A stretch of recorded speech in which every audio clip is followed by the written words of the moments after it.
Hi, welcome back. It's Carol from Crinkled Path Journals, and I'm working in my altered book again today for another episode of Junk Journal with Me, Memory Keeping, from my 1970s childhood.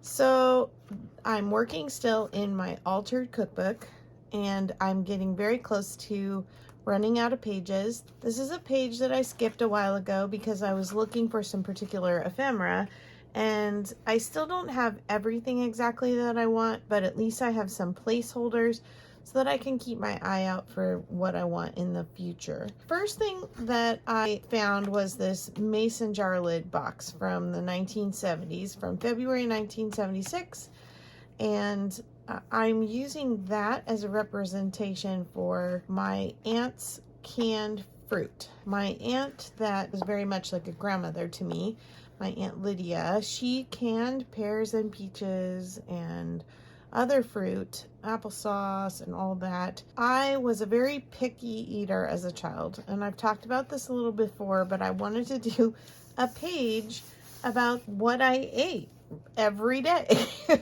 And so I couldn't find a picture of a jar of pears, which was number 1 on the list, and I couldn't find a picture of peaches, which were number 2 on the list.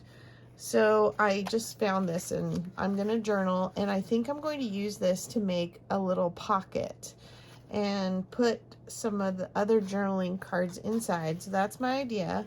There is bread and milk on the page already. As much as I was a picky eater, the one thing that I never got away with was not eating whole wheat bread and not eating the crust. So I always had to do those. But of course, I was a plain old PB&J sandwich girl. So that was lunch, usually with a glass of milk. And I have another milk here, but I don't know that I'm going to use both. And then for breakfast, it was cereal, always Cheerios, plain Cheerios, with either bananas or strawberries and milk, or just plain. So I have 2 different things here that represent my Cheerios. Then with breakfast, it was sometimes toast. That was a bit of a luxury to add that in. And then there would be my aunt's canned pears or peaches on the side. And so those were a daily staple every day. Cheerios, sometimes the fruit, sometimes the toast, always with my aunt's pears or peaches, and then peanut butter and jelly on whole wheat for lunch with a glass of milk. Now, why do I have Miracle Whip and pickles? Well, I loved pickles as a kid, and my dad loved pickles, and I probably got my love of pickles from him. And now I make my own pickles, and my son-in-laws are the only ones that will eat my pickles. My husband grew up overseas, and they did not have vinegar, and so he didn't learn to like anything pickled, and so my children consequently followed their dad in the pickle-loving realm, in that they don't like them at all. And then Miracle Whip. In the US, we have mayonnaise and we have Miracle Whip. And it's funny to me to meet people, and it's almost one of the first things when you have a meal with somebody here that requires you making a sandwich or doing a salad dressing or something, that the discussion of, are you a Miracle Whip family? Are you a mayo family? Are you a both? And our family does both, but when I was growing up, I think my family mostly used Miracle Whip. I remember that egg salad was a big mystery to me because my mom would make it and then I would like it, and then she'd make it again and I wouldn't like it, and I couldn't tell what the difference was. Well, later, junior high, I finally figured out that when she made egg salad with Miracle Whip, I liked it, and when she didn't, I didn't like it. I like both now. If I'm going to need to put something on my burger or my sandwich, I'll use either. I'm not picky, but I do still like Miracle Whip with eggs. It's just funny how your tastes develop because of your family. I'm thinking what I want to do to be able to fit these cards in a pocket. So I'm going to kind of look at this. Whoops, come back here. Kind of look at this and think, I think it's too it's too wide to go on the whole page because I don't want to cover up the bread and the milk entirely. But I think if I put the pocket on maybe this way, let me think. Yeah, that might work because these are just the width of the page. And the other option would be,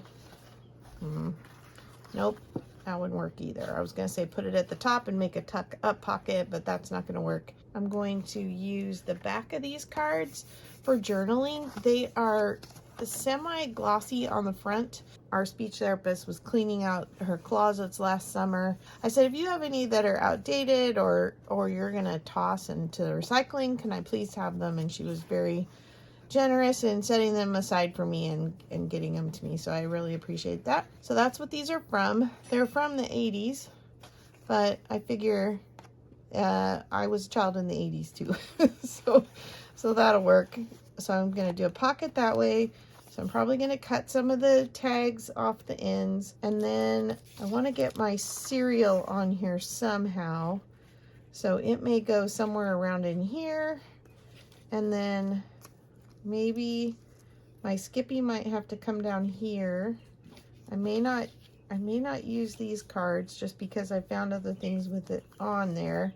And then I think I'm going to make a journaling card out of my Miracle Whip wrapper, and this is a modern day one. I couldn't find a vintage one or a vintage ad, so I think I'll probably just put this on some kind of card and tuck that into. And so I thought that I would just journal a little bit on the back of these cards about these things that I had to eat every single day, didn't get tired of them, and they were what I liked. And then at dinner was a whole nother story, because at dinner my mom would make stuff for my older siblings and herself and my dad, and because I had such a limited palate at that age, everything was a mystery, and I was probably a pain to feed dinner to. I do recall one instance where she made sloppy joes, and I had never seen sloppy joes before. And if you know what a sloppy joe is, it's kind of a hamburger in tomato sauce, and it's poured over a bun, and it is the most messy looking sandwich, and it kind of looks like mystery to a 5-year-old. And I told her in no uncertain terms, was I going to eat a sloppy joe? And she asked me, well, what will you eat for dinner then? And I said, I will eat a mayonnaise sandwich. And by mayonnaise, I meant Miracle Whip. But I was desperate enough. I didn't want to eat the sloppy joe. I was so desperate that I asked her for just bread and Miracle Whip. Of course, she didn't let me get away with just eating that. But I don't remember having to eat the sloppy joe either.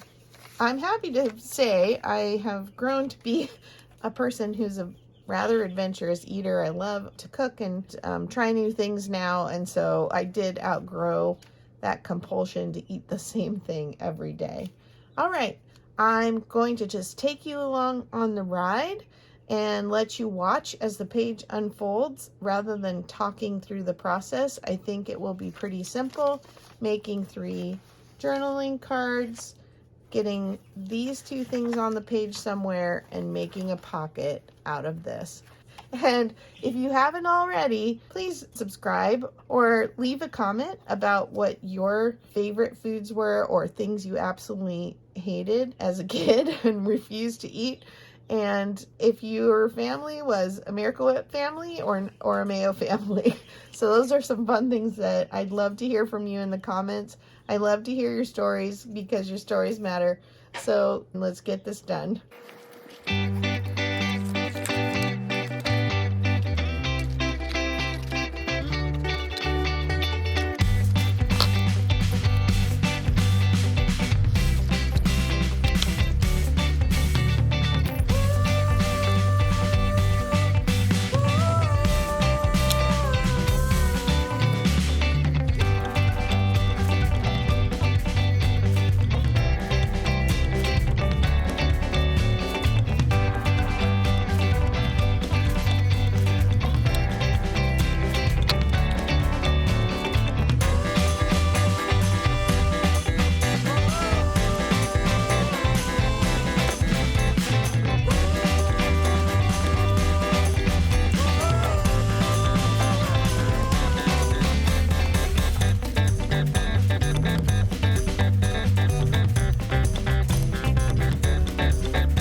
I decided to go ahead and color the toast and milk in because I liked how well it turned out when I did the mac and cheese on another page. I love my Prismacolor pencils for the rich pigment they have and how easily they go down, especially on this really nice paper that this cookbook is made out of. And I wanted to also tell you a story. I shared in the past that I stayed with two cousins for my preschool years because I had such a traumatic experience in preschool. I wasn't used to being around other kids, and so I didn't have a very good experience for my first time out with preschool daycare. And I was quite certain that the daycare was trying to do me harm just because they let other kids in my space. Poor people. They had a lot on their hands because I think I cried most of the time I was there. But one of the funny stories I can laugh about now, but it was very serious at the time, was that I was not allowed to eat sugar cereal. My family was relatively health conscious, and forgive me if I told this already in my other video, but I remember one of the days that they got me to stop crying, probably because of music. I seem to recall some song, and we got to have umbrellas for the song, and I stopped crying long enough to hold my umbrella and listen to the song. And then they marched us down to the preschool was in a church. They marched us down to the little fellowship hall where they had picnic tables inside, and they had little snacks set out for each child. And when we got there and I saw what snack was, it was a Dixie cup filled with Lucky Charms. And I started crying all over again because I thought they were trying to feed me something bad, because my family always talked about, eating healthy and how sugar cereal was bad for you. And so I just never even got really the opportunity to try them until I was older. And I remember experiencing white bread at my neighbor's house for lunch and going, what in the world? This is amazing.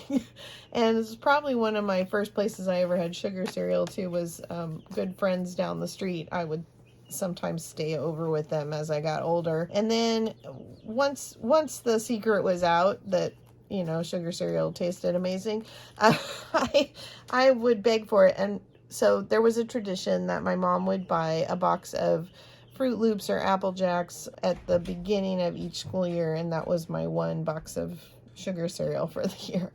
Well, I've gotten the page finished. I've got my little pocket. I've got my journaling cards, and I'm gonna spend some time writing on them. And thanks for joining me today and sharing your food stories in the comments from your own childhood. I appreciate that. Take care, and we'll see you next time. Bye-bye.